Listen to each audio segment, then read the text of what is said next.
Hello, everyone. I'm Chris Goodwin with the Mississippi Department of Archives and History. Welcome to this week's History is Lunch program, which is sponsored by the John and Lucy Shackelford Charitable Fund of the Community Foundation for Mississippi. We're in our home, the Craig H. Nielsen Auditorium of the Museum of Mississippi History and Mississippi Civil Rights Museum. And if you have not already done so, please silence your phones. Remember that admission to these museums is free to History's Lunch attendees and free to everyone on Sundays. And if you have not seen the new Marty Stewart exhibit upstairs yet, it is fabulous and well worth your time. I hope you'll all be back next Wednesday for History's Lunch when Robbie Etheridge will present the Indian slave trade and the transformation of Native North America. Today, we are delighted to welcome back our old friend Jimmy Thomas to discuss his oral history project on the Lebanese in Mississippi.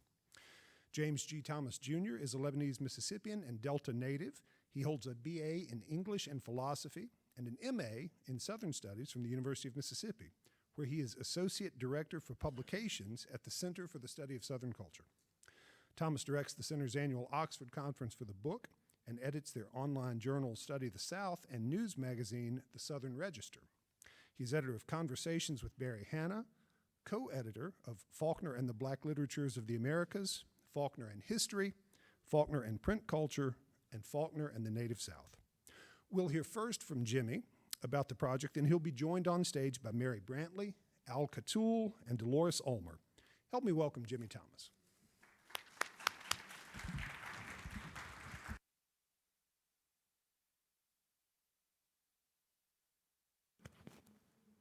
Am I on? Yes, great. Thank you, Chris. I really appreciate you inviting me to speak today. And thank you to the Department of Archives and History for just doing this event year after year. It's wonderful. I wish I lived in Jackson. I would be here every week. Okay, so I'm here today to talk about a project. Let's see if I could get the... I'm here to talk about a project I've been working on for a long time now. It's called simply The Lebanese in Mississippi, an oral history. There we are. So this project, I'd like to say this project began back around 2007, but it really goes back way farther than that. This project really started when I was a kid, a child growing up in Leland, Mississippi, hearing all these stories from my relatives. We would all gather at my mama's house in Leland, Victoria Thomas. And I heard the same stories week after week, day after day. And in those stories were generally about being Lebanese. There were a number of Lebanese people in Leland, in Greenville. I had relatives across the state whom I knew. I didn't think it was anything all that different at first, but the more I thought about it, the more I realized that there were a number of words we would use, Arabic words, a number of foods that my friends were unfamiliar with, and I realized that being Lebanese wasn't just being Mississippian or being Southern or being from the Delta, but it was something else. I couldn't put my finger on it because my cousins were all around me. We always talked about being Lebanese. We were very aware of being Lebanese, but we weren't necessarily aware of being different. So as time went on, I began to want to know more about who we were. I began to realize that there was some difference there. We weren't unique, but we weren't... we had something that wasn't shared throughout the community. And namely, that was those words, the food, and that history of who we were. And around 2007, I had the opportunity to work on a master's degree at the Center for the Study of Southern Culture at the University of Mississippi. And this master's degree necessitated me writing a master's thesis. And I thought, well, this is a great opportunity to look more deeply into who the Lebanese were, how they got here, what their experience was like once they arrived here in Mississippi, why Mississippi at all, and how we have maintained some of those traditions. Because again, the food, the language, to a large extent, religion, and any number of these identity markers, how we were able to maintain that, and why we chose to do that. So I wrote a long master's thesis that really described that history of the Lebanese in Mississippi. But the one thing that I really realized I was missing were those voices, the voices of the people whose story I was telling. So around 2013, I had the opportunity to work on an MFA project in degree at the center where I work. I'm lucky enough to work at the University of Mississippi and take classes and earn degrees from the same place as I worked. So I decided that while I worked on this MFA in documentary expression, that I would continue that history project and turn it into something that that could be interactive, where you could go you could hear the voices, hear the stories of the people whose stories I'm telling. So really what I want to do today is give you a brief history of the Lebanese in Mississippi. But also, as I do that, I want to play you some audio, and I'll walk you through this website briefly, but then let you hear some of those voices. And then I would like to invite some of my friends who are here in Jackson to talk with us on stage about some of this history. And really localize it, really, and kind of talk about it, the Jackson experience. My experience was largely been in the Mississippi Delta, but Jackson wasn't necessarily the Delta, and we'll see how that is true. For this website, this homepage gives us some background, and I know it's not always great to look at somebody scrolling on a screen, but I kind of have to do that. Let me give you I can quickly do this here. The word, or the term Lebanese, when our ancestors first began coming to America, coming to the United States, Lebanon was part of Syria. It had not yet become a country. So those who first came to the United States, whether that be the Northeast or in the South, originally they referred to themselves as Syrian. They came from a region of Syria that was called, or is called Mount Lebanon. And perhaps, ironically, that part of, or Lebanon, is about the size of the Mississippi Delta. And it's also bordered by water. And it is also roughly the same shape as the Mississippi Delta. So, as time went on, after World War II and after the end of the French Mandate, Lebanon became its own country. And that, in 1945, people here in Mississippi began to refer to themselves as Lebanese. So, but they do come from this region of what was once Syria. So, this, and I'm kind of getting off script here, but this is Lebanese food. This is from a restaurant in Clarksdale called Rest Haven. Shafiq Shamoun and his wife Louise owned it. Their daughter now, Paula, now runs it. In the top left-hand corner is a cabbage roll. The bottom right-hand corner is a ball of fried kibbe, and the other are rolled grape leaves. So, just want to show you a couple of things on this website. We have a short history. Let's see if I can pull that up. Okay. It's a short history. This is, as a matter of fact, it's my great-grandfather on the far left, James Ellis. Kamor Ellis is his mother, my great-great-grandmother, who came through Ellis Island. I'm sorry, I can't remember the exact year, in the 1800s.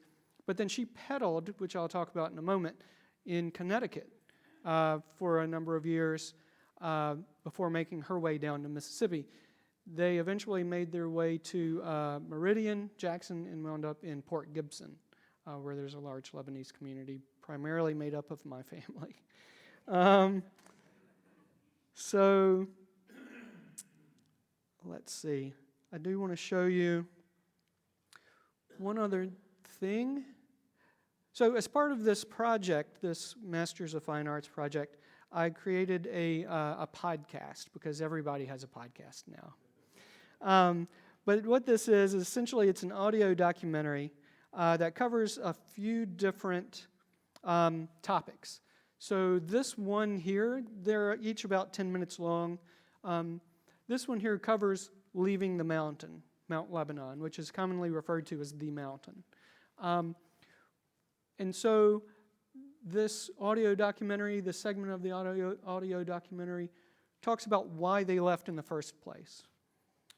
The second segment of this audio documentary talks about how they got to America and then how they got to Mississippi, more specifically, and what it was like once they arrived here, what they did for a living, and how they incorporated themselves or not into the community.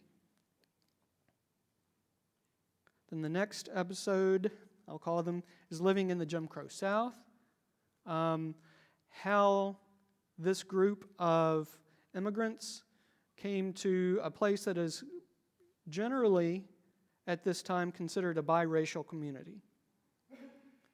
I think most of us probably realize at this point that that's not necessarily true, that Mississippi Delta, Mississippi in general, was largely a biracial community, but it was also filled with a number of immigrant groups who were coming to this place.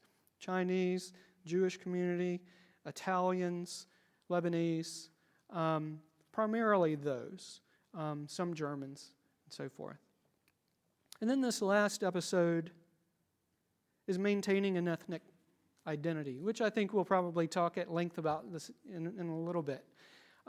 How we have kept some of those traditions, which ones have been easy enough to keep, possible to keep, why we've chosen or why we have just kept those particular traditions, and then why perhaps we've lost some of the other ones.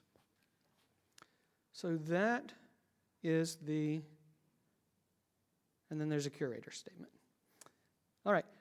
The real core of this project, however, are these oral histories.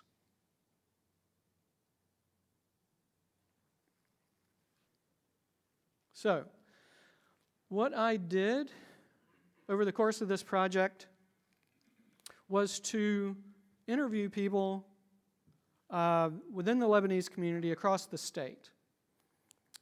Primarily, when I first began this project, I really began it in the Mississippi Delta where I was from. It made a lot of sense to me, and I really did focus on the Mississippi Delta primarily with that master's thesis, that written history, because I could kind of wrap my head around the Mississippi Delta. It was where I was from. I've studied it a great deal. And I did want to incorporate oral histories, and I could only get around so much. And that's really where my main contacts were at that point. We're in the Mississippi Delta, starting with family and branching out from there. With the Masters of Fine Arts project, with this project, I knew, say, for example, I knew Marie Antoon, who is from Jackson, but her family is from Greenwood. She now lives in Oxford. I knew Marie. Mr. Antoon, Ellis Antoon, is in Greenwood, and I was introduced to Mr. Antoon by his niece, Marie. So I was able to talk with my own family, and then one of the surprising things about this project was not just that people were willing to talk to me about these things, but they were eager to talk to me about these things, which was wonderful. And then, of course, when you talk to somebody, oftentimes people will say, well, well, I don't have anything to tell you about, but you should talk to so-and-so. Everybody's got a story. Everybody's got something to talk about, where their own lives and their own experiences are yeah. So that was one way where I could really expand who I got to know. And along the way, I made many friends, met just wonderful people, and interviewed about 25 folks for this project. Not everyone is on the website yet. This is a living document, so I will continue to add to this project. I have got interviews that need to be processed and put on here, and there are many people within the community I would still like to talk to. As a matter of fact, I said that I really focused on the Mississippi Delta at first and then expanded to Jackson and other places. But one of the places that I have not and have been taken to task for not doing yet is really covering the Mississippi Gulf Coast. And that's something. I'm up in Oxford. It's a long way to the Gulf Coast. I haven't made it down there to really talk to folks other than our chancellor at the time in around 2005, who was Robert Kayat, who I've talked to. He's not on this project, but I have used some of my interview with him in some publications on the topic. But I do need to get down to the Gulf Coast, Meridian, that area, and elsewhere. So I will play for you, as I go on, I'll play a few clips for you. So let me talk a little bit about how we got here. Between 1880 and the 1920s, there was a mass emigration from the mountain to places like Egypt, Alexandria, Egypt, or Marseille, France, or New York, Mexico, Brazil, and then Australia. Some of the reasons for this mass immigration were famine, widespread poverty, some epidemics, and there was war going on in the region. And this was Ottoman-controlled, the Ottoman Empire-controlled part of Syria. And a lot of the people who made their way to Mississippi and across the United States came because they were fleeing the war.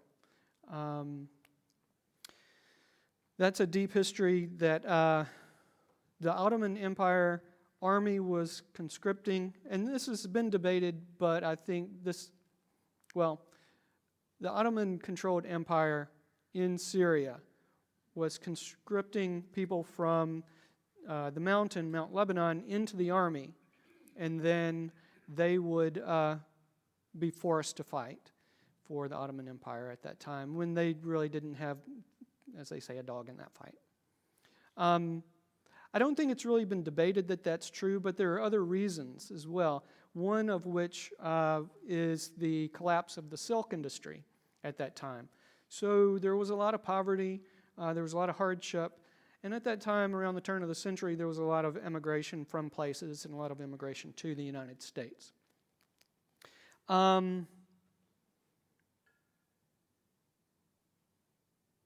Okay, so these folks, oftentimes they would get on a boat, say in Tripoli or Beirut, and they wouldn't necessarily know where they were going, and they didn't have a lot of money. As I said, they were impoverished. So oftentimes they would get on ships.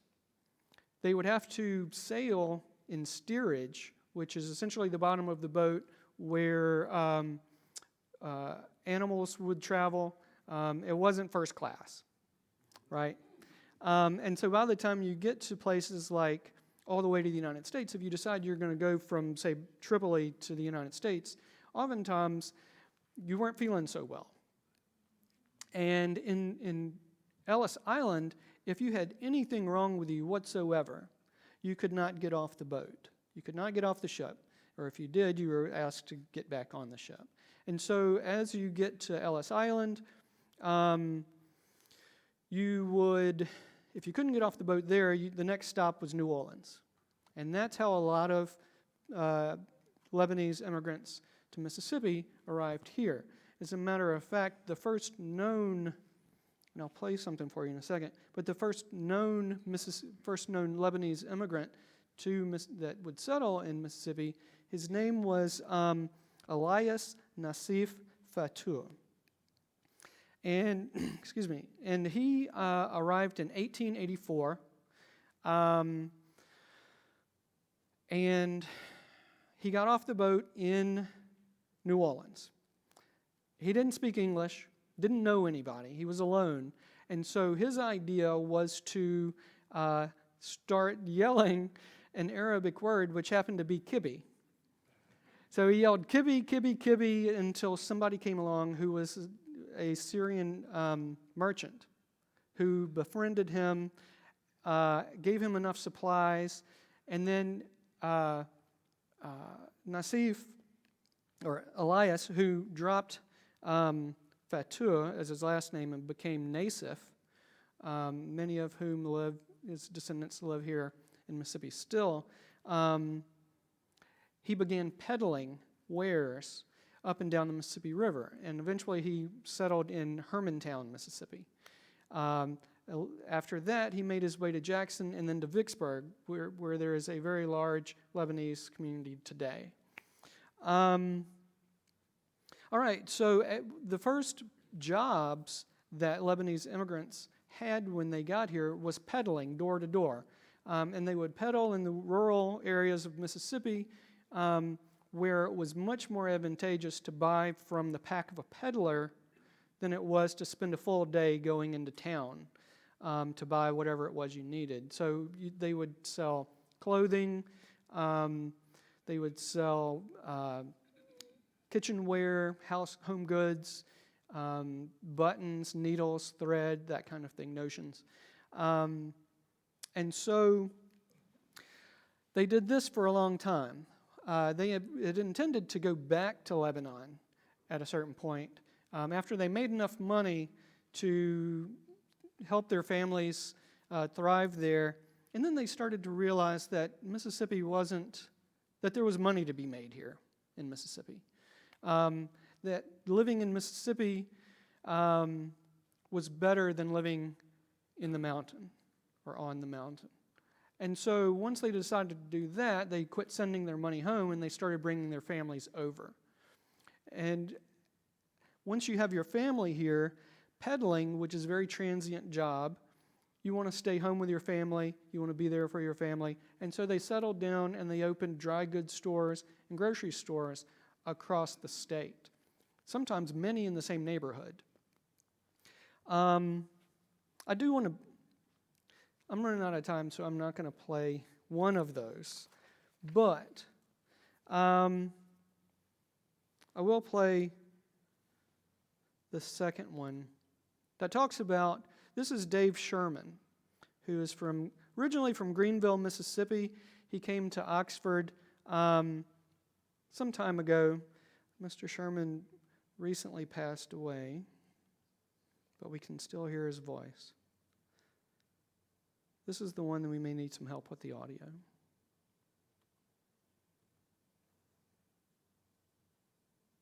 Papa built a home next to the store.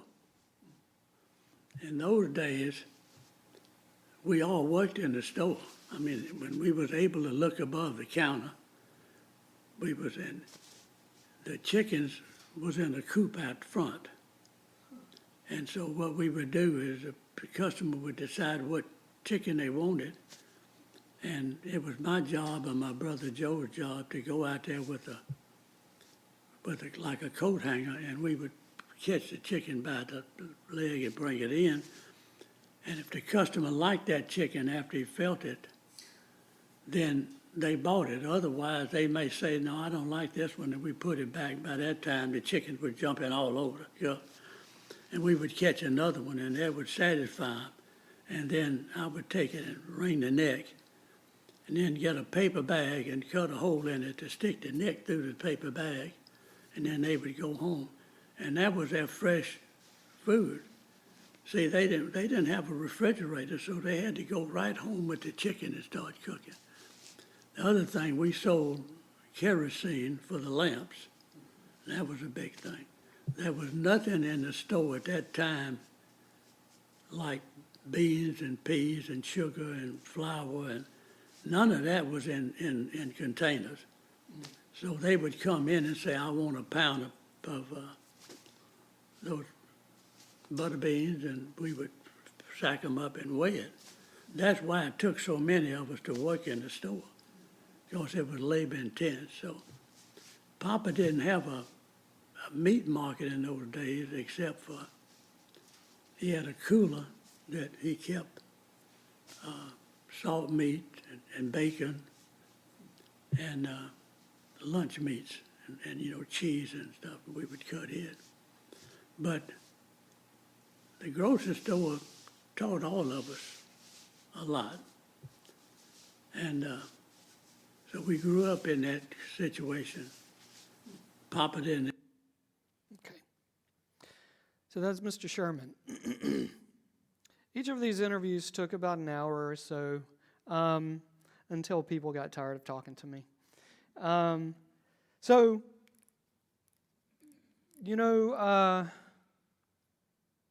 All right. So I don't want to take too much more time because I do want to have a chance to talk to our friends. But as time went on, the Lebanese became more successful, had multiple stores everywhere, and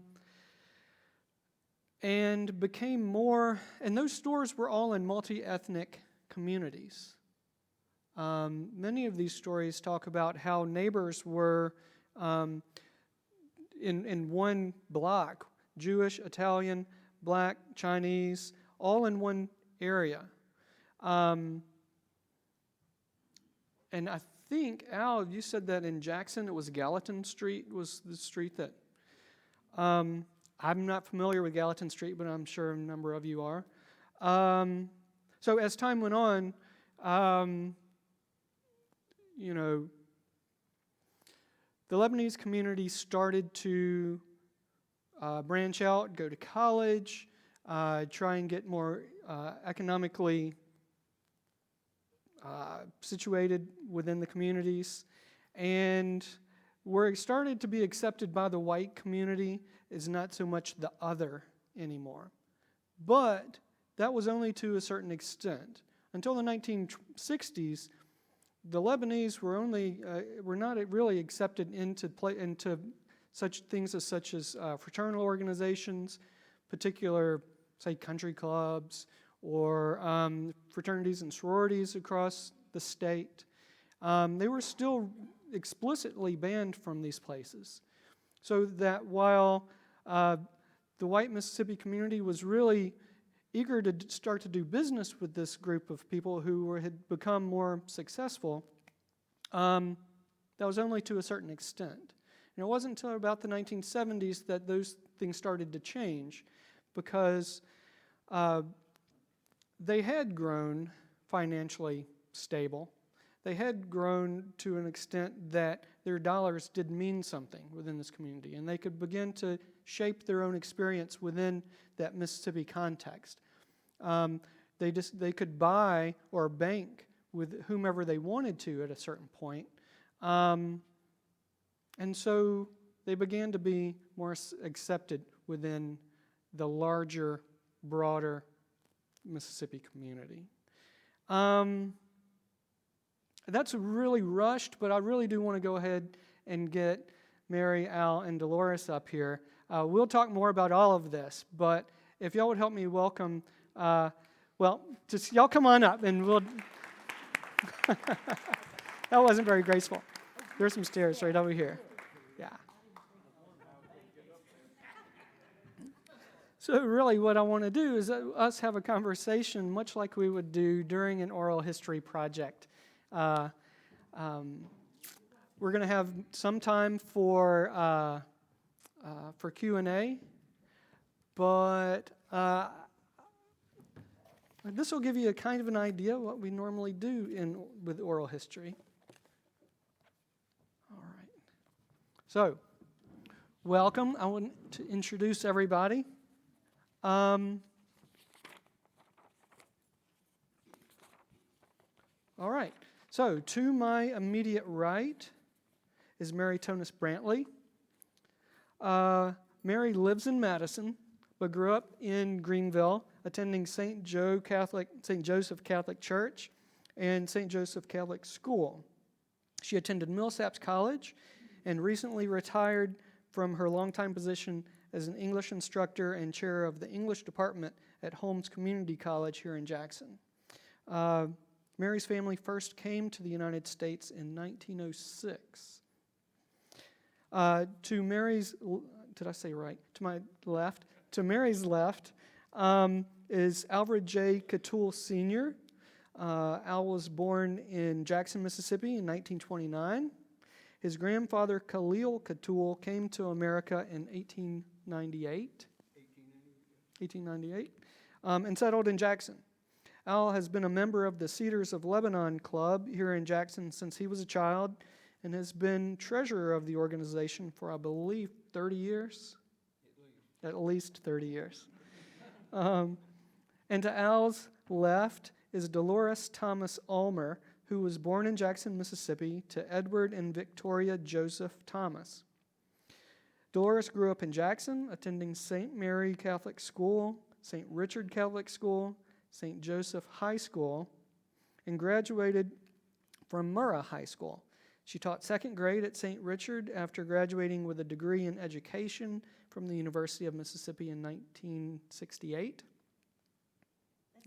Okay.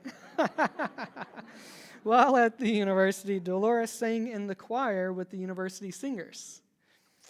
All right, so I want to start with some individual questions to kind of just for particular folks. And I wanted to start with Dolores. Because Dolores, and this kind of gets us to the very beginning. Dolores, I know that your family has an interesting story about getting here to America. I wonder if you could talk about that. My grandfather, S.N. Thomas, wasn't coming to America, had no intention coming to America.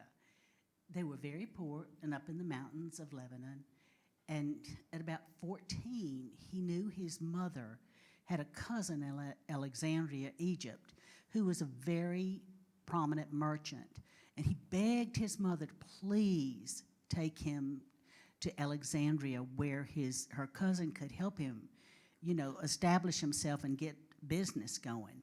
He was a masonry for his brother-in-law, and that wasn't very good. So they got on a boat headed for Alexandria, and it was one of the many times that there was an outbreak of cholera. No, it wasn't cholera, it was bad. So they could not get off the ship, and the ship was headed to America. So he and his mother ended up in America on Ellis Isle. Well, they didn't know a soul on Ellis Isle, and you cannot get off the ship unless somebody is willing to sponsor you, give you a job, promise the government that they give you a place to live. So America had put all these helpers in there that knew all the languages when the people landed, and somebody, of course, spoke Arabic and walked up to him and said, I know somebody that will sponsor you. And it was a man in New York who had a lingerie company who was sponsoring a lot of people from Syria. And so the man came and got Jiddi, which is my grandfather's name, off the ship and took him to Manhattan and put he and his mother up in this, it was a basement in one of the buildings, and it was not rented because it was infested with so much stuff. But he and his mother lived there, and he set him up with a man who was a salesman, and he was a peddler. This man was his peddler, and his name was Mr. Howie, pretty famous in the Thomas family, Mr. Howie. So Mr. Howie took my grandfather, who was maybe 15 at the time, and taught him how to peddle. And they would carry notions, as Jimmy said, that was big in the time. They took sewing notions, needles, threads, buttons. They would go door to door. Mr. Howie take one side of the road, and Judy would take the other side of the road. Mr. Howie said, "This is how you do it." He said, "You walk up, you knock on the door, you stick your foot in the door, and you say, 'Do you want something cheap?'" And he taught Judy how to say, "Do you want something cheap?" in English. So they became really pretty good at it, because you kind of have to buy something when somebody has your foot in the door. But so he and his mother would pedal all over, and she would sometimes go with them. And how we got to Mississippi is one day she went with them, and Mr. Howie and Jitty and his mother were walking over a trestle, and a train was coming, and they turned around and said, "We need to hurry, the train is coming." Well, she panicked, and she fell off the trestle, and she died. And so he was very sad, and they asked him to stay in New York. He could not stay in New York anymore, and he knew there were relatives in Mississippi. So that's how he came to Mississippi in 1986. He ended up in Jackson, Mississippi, with cousins that he knew down here. 1886. 1886 in Jackson. In Jackson. He was in New York earlier than that. And was this S.N. Thomas? S.N. Thomas. Okay. And he started with the notions with the needles and threads, and opened a store. It was actually a retail store on Pearl. Okay. And then it became a wholesale store. Okay, right. Mm-hmm. So yeah, and Dolores mentions her grandfather went by the name Jitty. So Jitty and Siti, grandfather and grandmother, are Arabic for grandmother and grandfather. And so many people, I think Mary has a grandfather who she referred to as Jitty. And to show how we really became part of this culture, my grandmother was Mama. So, but, so yeah, speaking of S.N. Thomas, to my understanding, Al, that you worked for S.N. Thomas for a long time. About 30 years. Okay, well, 33 years. tell about that. And some people may know who S.N. Thomas was here in Jackson, but talk about that, if you will. S.N. Thomas, well, Dolores is the first cousin of mine. Our mothers were sisters. They were both Josephs. I might tell you that. S.N. Thomas, it was on the corner, the department store that Mr. S.N. started in. They lived above it. It was a two-story building on the corner of South President and Pearl Street. And they lived above it. And also a friend of his went into partners with him, J.M. Abraham. J.M. Abraham, who was he was a character. He was a big member of the Cedars of Lebanon Club in Jackson, and that's where they started as retailers. Where I come in was when I went to Ole Miss. I finished in 3 years. I went to Millsaps 2 summers and Ole Miss 3 years, and I was supposed to go to law school, but I was drafted in the meantime. I wanted to work because I was going to school summer and winter for years. So I wanted to work, and I got a job as they needed a shipping clerk at S.N. Thomas Sons, and that's where I started as a shipping clerk. And I was drafted 6 weeks later. So during the Korean conflict, I came back, got married, been married 70 years. My wife is sitting in the audience. They asked her how she put up with me for 70 years. She didn't want to have to train another one. So anyway, so I worked for S.N. Thomas Sons, and we developed the shirt.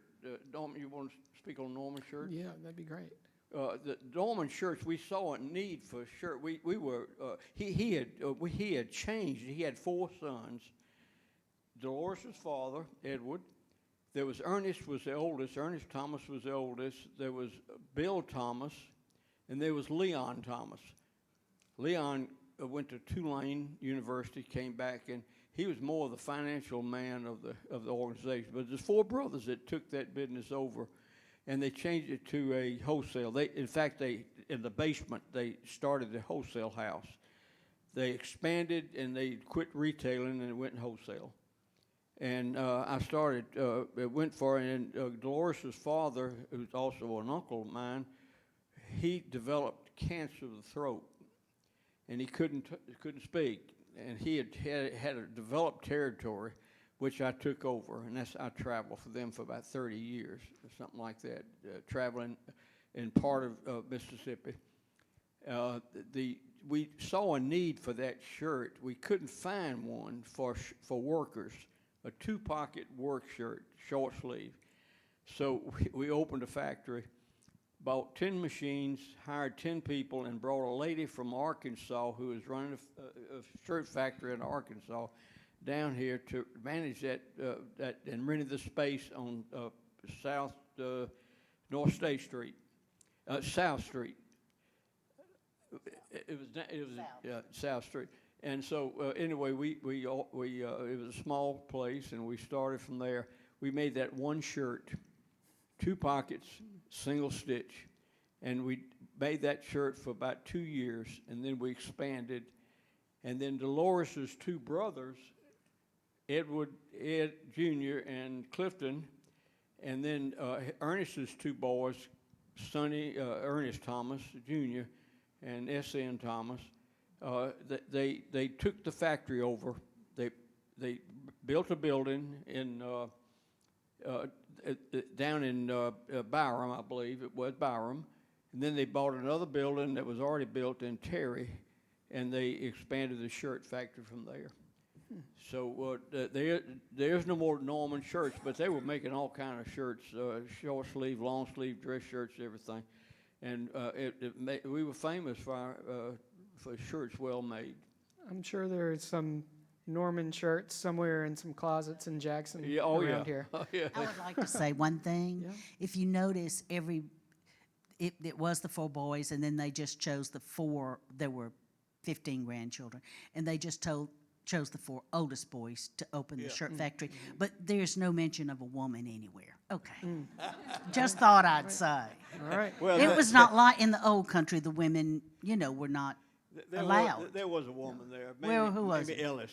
Well, she was She a was boss. a bookkeeper, and she developed it. Well, She managed the money, so that was so we had a lady that managed. well, I'm sorry. Go ahead. Well, you 2 are from Jackson from the beginning, but Mary was from the Delta and lives here now in this area. Do you have any ideas about how people in the Delta or the Delta Lebanese might have had a different experience? I don't know, that may be a hard question to answer right off the cuff, but what are your thoughts on that, Mary? I think that the best way I could describe it is that I'm from Greenville. My mom was from Shaw, and people tended to families to stick together. I mean, our house was next to my grandparents' house, and there was a sidewalk that connected the houses. And when my mom, we didn't have a carport. There was a single-car garage at my grandfather's for everybody. My parents lived with his family. My dad worked in the family grocery store until my brother was born, and they lived there while their house was built. So we had this connecting sidewalk, which to me is like the umbilical cord. You can only go so far. But when we had to park on the street, and our car got hit a time or 2. And my mother just insisted that we get a carport. And my aunt said, no, we cannot separate the families. But she had moved to Leland. So we eventually got the carport, and it was where my grandparents' garden was. So I would say that now I did know, we called him Uncle Al. Uncle Al sold notions to my uncle who had a fabric store. And my mom, there were 8 in my mom's family, 7, this is where the girls were, 7 girls and 1 boy. And they were from Shaw, and my dad had 6 4 brothers and 2 girls.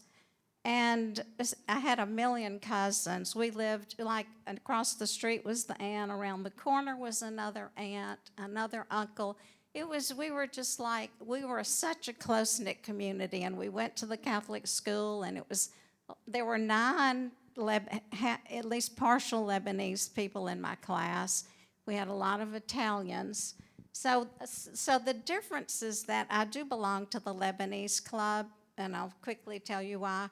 My son, I tried to be, it was a struggle between how American do you want to be or how Lebanese are you going to be. When I married an American and wanted to be really American, I, didn't disown my Lebanese heritage, but I did not join the club until my son was applying for college scholarships. He said, "Mom, can I say I'm a minority?" I said, "No." He said, "I think you're ashamed of your heritage." So I joined the club, and my daughter was a preteen, and she became a Lebanese princess with Al's granddaughter, and they went to the balls, and so that's how I was known as Kate's mother. So I would say there would be more relatives, but in terms of the way people did things, it was very similar. So you talk about being American, become Americanizing. And I think a lot of people, those first generations that came here really did speak Arabic in the home. They really did even maintain a lot of, those cultural identity markers, such as the food and so forth. But then as time goes on, the second and third, so forth generations kind of try to lose that and become part of that community. You don't want to stand out so much as children, despite the fact you've got 20 cousins to play with. You still have other classmates and people. When you're a child, you don't want to stand out too much. And but we did, and I think we've been very successful as a Lebanese community in Mississippi in maintaining some of our traditions.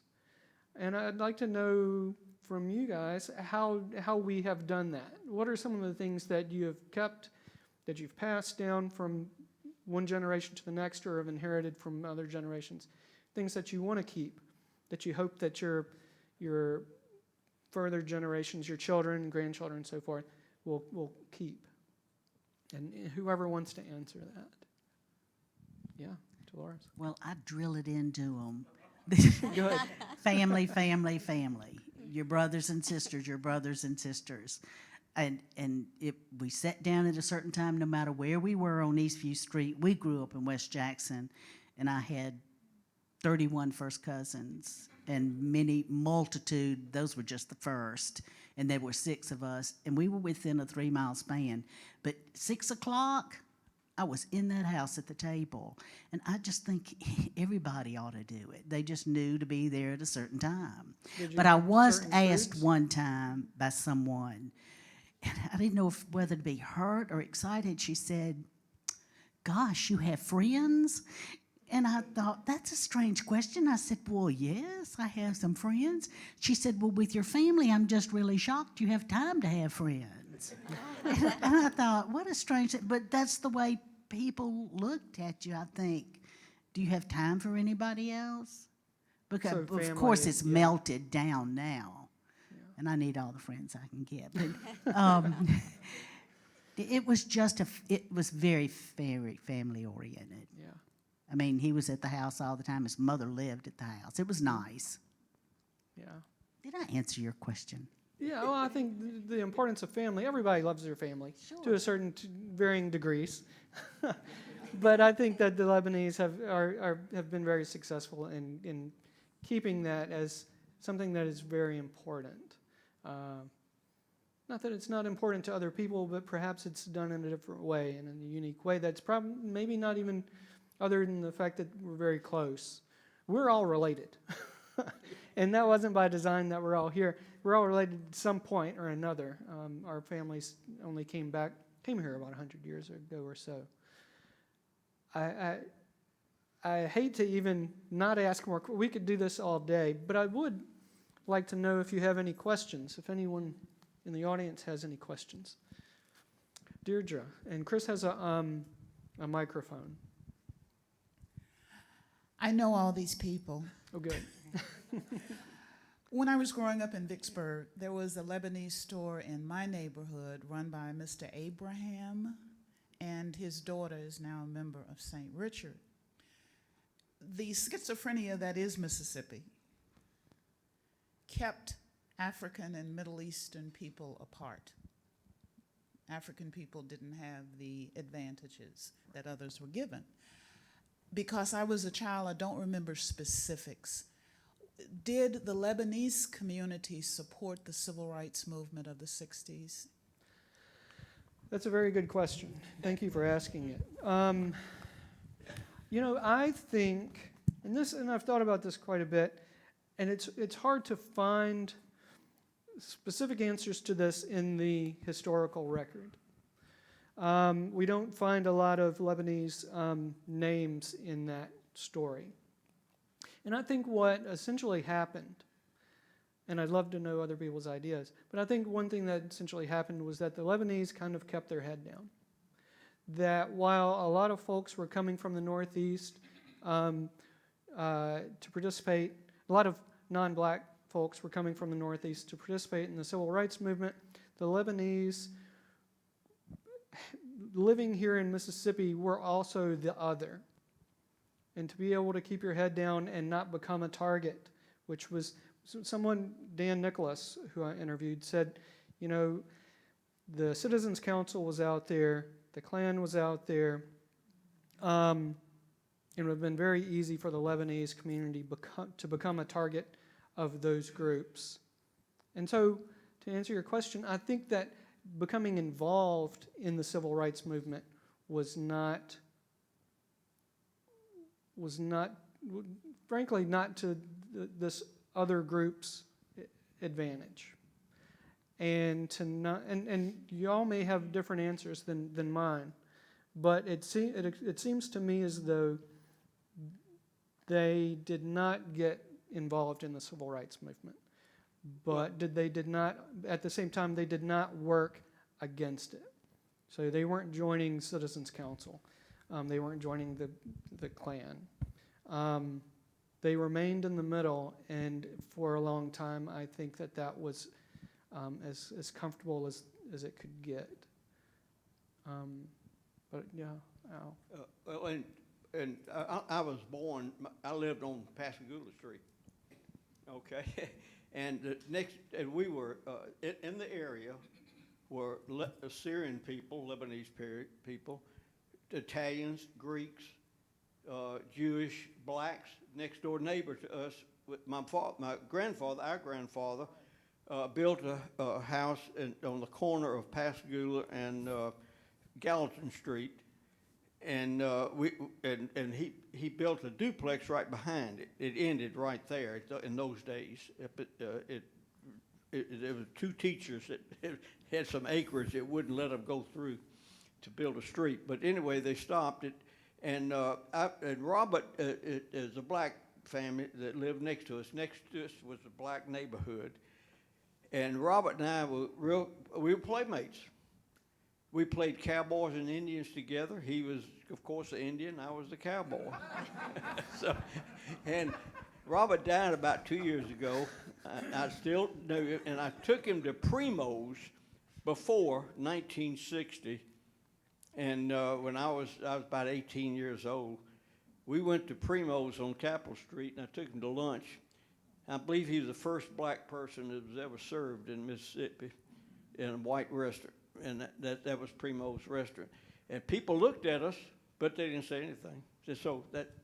So we grew up as friends, and we would have lunch every so often.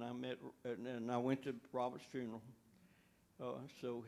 He died about 2 years ago.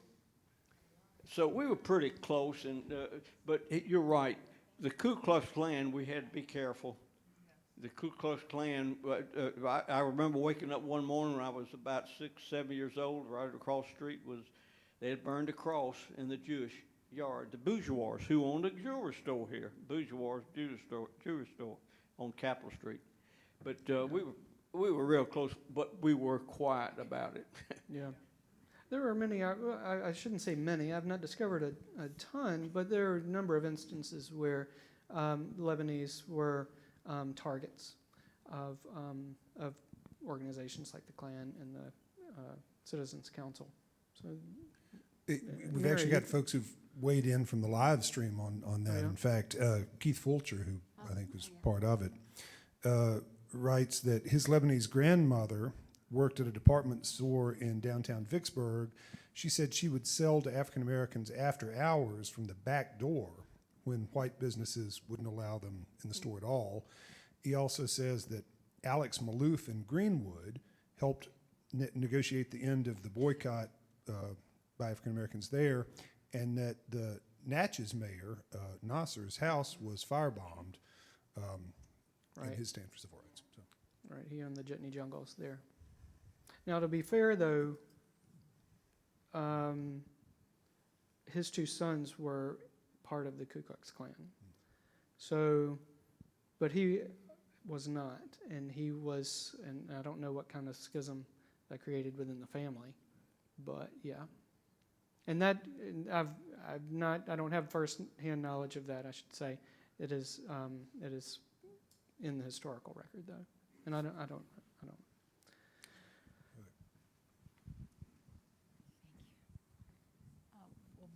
My question is, it kind of goes into what you just said. I wanted to ask if you all knew the Maloufs from Greenwood, if you know the Maloufs, and you mentioned Alex Malouf.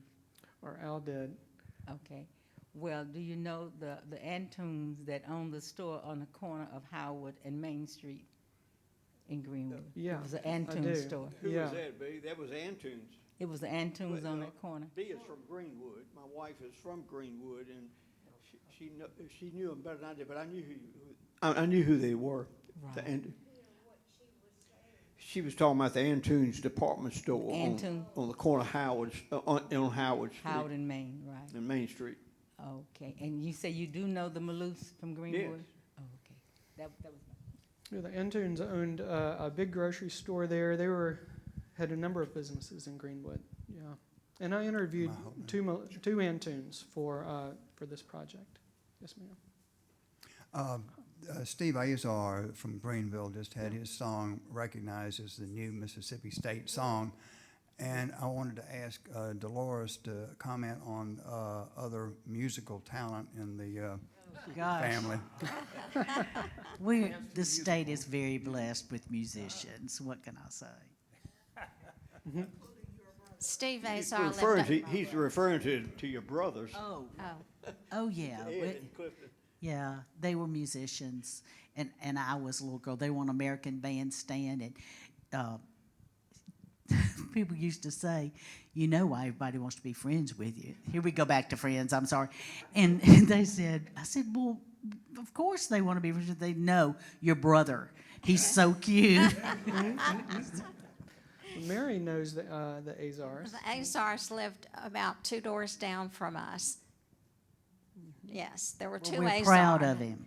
Yeah. Yes, and he's moved back to Greenville. Yeah. Steve has moved back to Greenville, and he's very involved in the community and in Delta State.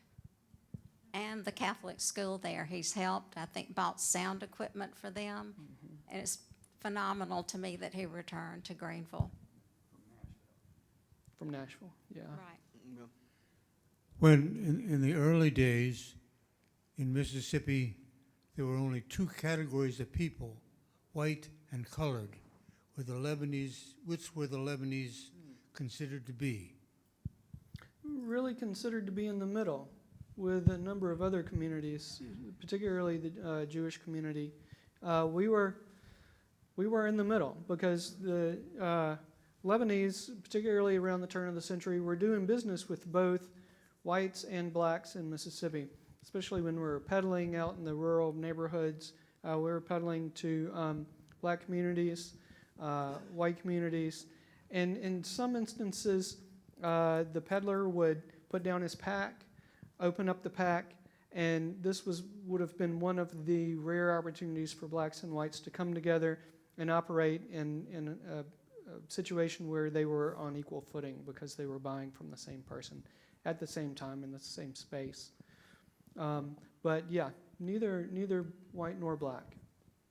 Now, of course, eventually, Lebanese, like any number of immigrant groups, eventually, would be considered white. But that had taken a long time to happen. That's not to say that a lot of Lebanese consider themselves white. And as a matter of fact, whites were, in Mississippi, were often referred to as Americans by that first generation, strangely enough.